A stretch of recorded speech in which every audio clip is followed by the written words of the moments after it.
शहर के जाने माने रईस हीराचंद और उनकी पत्नी सुजाता की चमचमाती महंगी कार बंगाल की एक पुरानी बस्ती की सुनसान गली में एक बेरौनक से पुराने मकान के बाहर आकर रुकती है। सुजाता, ये तुम मुझे किस जगह लेकर आई हो? ये तो कोई गरीबों की बस्ती लगती है। यहाँ ऐसा क्या है? हीराचंद के कुछ भी समझ में नहीं आ रहा था कि सुजाता उसे ऐसी अजीब सी जगह क्यों लाई है, जिस मकान में दिन में भी अंधेरा दिख रहा था और धुआं उठ रहा था। आप मेरे साथ अंदर चलिए, सब समझ जाएंगे। यहाँ हमारी हर समस्या का समाधान मिलेगा। सुजाता और हीराचंद आशंकित कदमों से उस मकान में दाखिल होते हैं। तभी उन्हें किसी महिला की बाहरी आवाज सुनाई पड़ती है। चले आओ, चले आओ। हीराचंद ने देखा कि उस मकान के अंदर अंधेरा था। अचानक हीराचंद की निगाह एक कमरे की ओर पड़ी, जिसके अंदर हल्की हल्की सी रोशनी आ रही थी और उस कमरे के अंदर से धुआं उठ रहा था। शायद उस कमरे के अंदर आग जल रही थी। है? ये किसकी आवाज है? यहाँ इतना अंधेरा क्यों है और ये धुआं कैसे उठ रहा है? मेरा तो यहाँ दम घुट रहा है। सुजाता और हीराचंद धीरे धीरे कदमों से उस कमरे के अंदर चले गए। अंदर वाले कमरे में बिखरे बाल वाली एक खूबसूरत सी बूढ़ी औरत सामने जल रही आग में एक मुर्गी की गर्दन काटकर उसका खून गिरा रही थी और मुर्गी का शरीर छटपटा रहा था। ये देखकर सुजाता को उबकाई आने लगी। हीराचंद ने सुजाता की ओर देखकर कहा, तुम ही मुझे यहाँ लेकर आई हो और खुद ही घबरा रही हो। कौन है ये भयानक सी शक्ल वाली औरत और हम यहाँ क्यों आए हैं? अचानक उस औरत ने एक झटके में मुर्गे की गर्दन धड़ से अलग कर दी। ये देखकर सुजाता के मुंह से चीख निकल गई और सेठ हीराचंद भी सहम गया। वो बहुत डरावना नजारा था। ये अघोरा ताई हैं। ये हमें अपनी काली तंत्र विद्या से संतान सुख प्रदान कर सकती हैं। इसलिए मैं आपको यहाँ लेकर आई हूँ। कैसी बात करती हो? जहाँ बड़े से बड़े डॉक्टर सफल नहीं हुए, वहाँ ये मामूली औरत क्या कर लेगी? हीराचंद की बात सुनकर अघोरी ताई ने गुस्से से हीराचंद की ओर देखकर कहा, नादान हीराचंद, काली विद्या में इतनी शक्ति है कि मरे को भी जिंदा कर दे। संतान पैदा कराना कौन सा मुश्किल है? तुम्हें मेरा नाम कैसे पता? क्या तुम सच में हमें संतान सुख दिला सकती हो? तुम जितनी दौलत मांगोगी मिल जाएगी, अगर ये संभव है तो। संतान का नाम सुनते ही हीराचंद की आंखों में चमक आ गई। वह संतान के लिए कुछ भी कर सकता था। तुम लोगों को मुझे एक नवजात शिशु लाकर देना होगा। मैं उस शिशु की बलि चढ़ा दूंगी और फिर वही शिशु तुम्हारे घर में फिर से जन्म लेगा। नवजात शिशु की बलि का नाम सुनते ही सुजाता और हरिचंद डर के मारे सिहर गए, पर उनकी आंखों में उनकी संतान का सपना ज्यादा बड़ा था। वो सब करने को तैयार थे। अघोरा ताई, आप जैसा कहेंगे हम वैसा करेंगे। बस हमें संतान सुख दिला दो। बिना वारिस के हमारी दौलत किस काम की? संतान सुख के लिए अंधे हो चुके सुजाता और हरिचंद अपनी नौकरानी शीला से एक नवजात बच्ची चोरी करवा के अघोरी ताई को दे देते हैं।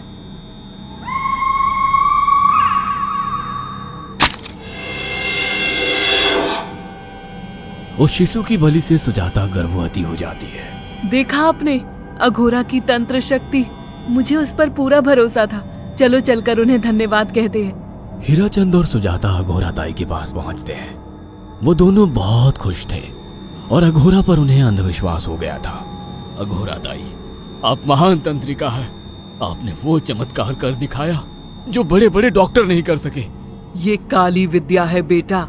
अगर तुम दोनों चाहो तो मैं इस विद्या से तुम दोनों को हमेशा के लिए जवान बना सकती हूँ। क्या सच में ऐसा संभव है? हाँ बिल्कुल, पर इसके लिए तुम्हें जवान लड़के और लड़कियों की बलि चढ़ानी होगी। तुम उन्हें यहाँ तक लाओ, बाकी मैं देख लूंगी। जवान रहने की लालच में अंधे सुजाता और हरिचंद एक अनाथ आश्रमों से हर रोज एक लड़की या लड़के को गोद लेने के बहाने अघोरी के पास बलि चढ़ाने ले जाने लगे। और एक दिन अघोरी ताई ने हीराचंद और सुजाता से इंसानी मांस खाने को कहा। पूरी तरह से इंसान से हैवान बन चुके अब वो दोनों इंसानी मांस खाने के लिए तैयार भी हो गए। ये गर्म खून और मांस खाकर तुम लोगों की उम्र भी बढ़ जाएगी। खाओ इसे। हाँ, सच में ये इंसानी मांस बड़ा स्वादिष्ट है। अघोरा ने अपनी बातों में फंसाकर सुजाता और हरिचंद को नरभक्षी बना दिया था। वो तीनों हर दिन बलि चढ़ाकर खून पीकर मांस खाने लगे। नौकरानी शीला भी नए शिकार लाने में उनकी मदद करती थी, मगर एक दिन शीला को शिकार नहीं मिला। मेम साहब, आज एक भी शिकार हाथ नहीं लगा और मैं बहुत थक गई हूँ और घर जाकर थोड़ा आराम करना चाहती हूँ।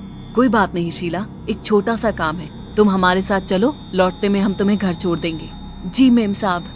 शीला नहीं जानती थी कि शिकार नहीं मिलने से सुजाता और हरिचंद अंदर से बौखला गए थे और उनके दिमाग में एक शैतानी चाल चल रही थी। सुजाता, ये बेहोशी की दवा है। शीला के कार में बैठते ही तुम उसे सुंघा देना। आज हमें इसी की बलि देनी होगी। इसने हमारे यहाँ का बहुत खाना खाया, अब हम लोग इसे खाएंगे। वैसे भी ये आगे चल के हमारे लिए खतरा बन सकती थी। कार में बैठते ही सुजाता शीला को बेहोश कर देती है और वो लोग सीधे अघोरी ताई के यहाँ पहुंच जाते हैं, जहाँ अघोरी ताई शीला की बलि चढ़ा देती है और तीनों मिलकर उसे नोच कर खाते हैं। अघोरी ताई, हमको बलि चढ़ाते हुए पूरा 1 साल हो गया है। हमारा बेटा भी साल भर का हो चुका है। अब और कितनी बलि देनी होगी? बस एक आखिरी क्रिया और बची है, उसके बाद तुम दोनों हमेशा के लिए जवान हो जाओगे। कैसी क्रिया अघोरा ताई? 3 दिन बाद सूर्य ग्रहण है, हमें पास के घने जंगल में एक विशेष क्रिया करनी होगी। उसके बाद तुम लोग कभी बूढ़े नहीं होगे। कितना अच्छा होगा, हम हमेशा जवान रहेंगे और सालों साल तक अपनी दौलत से ऐश करेंगे। हाँ, सच कहा। अघोरा ताई ने हमारे हर सपने पूरे कर दिए। 3 दिन बाद बंगाल के बियाबान जंगल में कोहरे और ओस से भीगे पेड़ों के बीच एक घने बरगद की बेलों पर कटे इंसानी सिर लटक रहे थे, जिसमें से खून टपक रहा था। काले जादू का सामान भी रखा था। कितनी भयानक जगह है ये, हर तरफ कटे हुए सर लटक रहे हैं। थोड़ी देर में सब समझ जाओगे। बैठ जाओ और मेरे साथ ये मंत्र दोहराओ। ओ, अघोरा, ये किन लोगों की कटी हुई गर्दनें हैं? आप यहाँ क्या करने वाली हो? हीराचंद की बात सुनकर अघोरा जोर जोर से हंसने लगी और उसने एक शैतानी हंसी हंसते हुए हीराचंद की ओर देखकर कहा, तुम जैसे ही लोगों ने अपनी इच्छाओं को पूरा करने के लिए इन लोगों की बलि चढ़वाई है और फायदा उठाया है।